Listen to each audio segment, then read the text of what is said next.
అయితే వెళ్ళే రోడ్లో జంగిల్ క్లియరెన్స్ కానీ రోడ్డు లెవెలింగ్ కానీ అది చేస్తున్నామండి.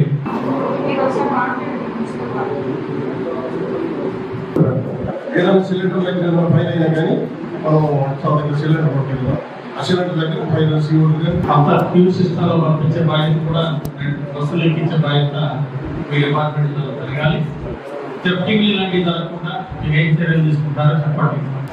ఇది మనకి ప్రతిష్టాత్మకమైనటువంటి చిహ్నాలు కాబట్టి ఎవరైనా భక్తులు ముందుకు వస్తే పర్వాలేదు, లేకపోతే మరి మున్సిపాలిటీ తోటే ఇది ఒక పెద్ద పండుగ విజయవంతంగా ఖర్చు కూడా ఎక్కడ వెనకాడకుండా ఇది మన పండుగగా తీసుకొని చేయాలని చెప్పేసి నేను కోరుతున్నాను.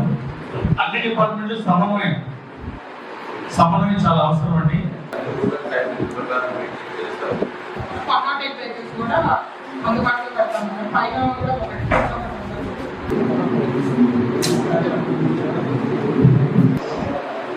మీరు కమ్యూనికేషన్ ఎలా పెట్టుకుంటారో వాటి టాకిల్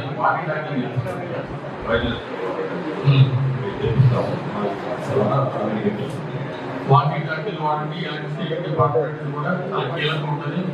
ఈ విధంగా ఉండాలి. అసలు సమస్యలు రాకుండా ప్రికాషన్స్ తీసుకోండి. సమస్యలు రాకుండా ప్రికాషన్స్ ముందు నుంచి లైన్లన్నీ పెట్రోలింగ్ చేసి ఏదైనా ట్రీ కటింగ్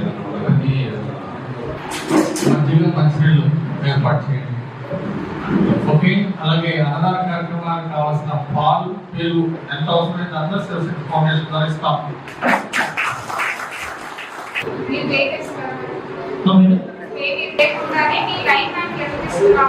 ఇక్కడ ఇష్యూ ఉందంటే మీ లైన్ మ్యాన్ కదా, ఏడి గారు ఏమి అక్కడ కరెక్షన్ చేయలేదు కదా, లైన్ మ్యాన్ ఇవ్వడం is necessary. You also accept. అంటే ఇక్కడ ఏంటంటే మీకు అర్థం చేసుకోవాలి, ఒక డిస్ట్రిక్ట్ ఆఫీసర్ కి ఇస్తే అందరు డిస్ట్రిక్ట్ ఆఫీసర్స్ కి లాస్ట్, డిస్ట్రిక్ట్ ఆఫీసర్ తో వాళ్ళ ఫ్యామిలీలు వాళ్ళ అదర్ క్లాస్ వీళ్ళందరూ వస్తారు. అప్పుడు చాలా ఇబ్బంది వస్తుంది. డిస్ట్రిక్ట్ ఆఫీసర్స్ కి మేము లిమిటెడ్, బట్ మీరు అన్నట్టు లైన్ మ్యాన్ లాంటి వాళ్ళు వాళ్ళకి ఇస్తాం.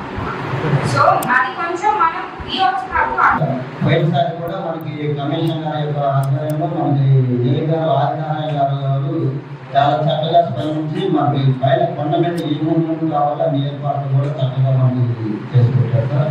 అలానే ఈ సంవత్సరం కూడా సహకరించవలసిందిగా ప్రధానమైనటువంటి సమస్య అంటే చాలా క్లియర్ గా 3 days ముందే ట్రైల్ చూసుకోవాలి. 4 days ముందే మొత్తం రోడ్ రెడీ చేసి ఫస్ట్ ట్రైల్ కి వస్తాం. ఎప్పుడు రెడీ చేస్తారు? కావాలో ముందే డబ్బు చేసుకోవాలి. 60 బస్సులు మాత్రం సంసిద్ధం చేసుకోవాల్సిందే. ఒక్క బస్సు ఆగినా ఊరుకోండి. నేను చెప్తున్నా, ఒక్క బస్సు ఆగినా ఊరుకోం. మీరు కండిషన్ ఉన్న బస్సులు లక్ష పెట్టండి, పక్కన డిపోలను తెప్పించుకోండి. కండిషన్ లేని బస్సు ఒక్కటి కూడా మీరు ముందే చెక్ చేసుకోండి. బస్సులన్నీ కూడా మీరు ఏ వెహికల్స్ కావాలో కావాల్సిన పర్మిషన్ తీసుకోండి. పోలీస్ డిపార్ట్మెంట్ వారు కార్లకు ఎక్కడ కూడా వేరే కార్లు పర్మిషన్ ఇవ్వద్దు. మేము కూడా బస్సులో వస్తాం, ఆర్టీసీ బస్సులో వస్తాం పైకి.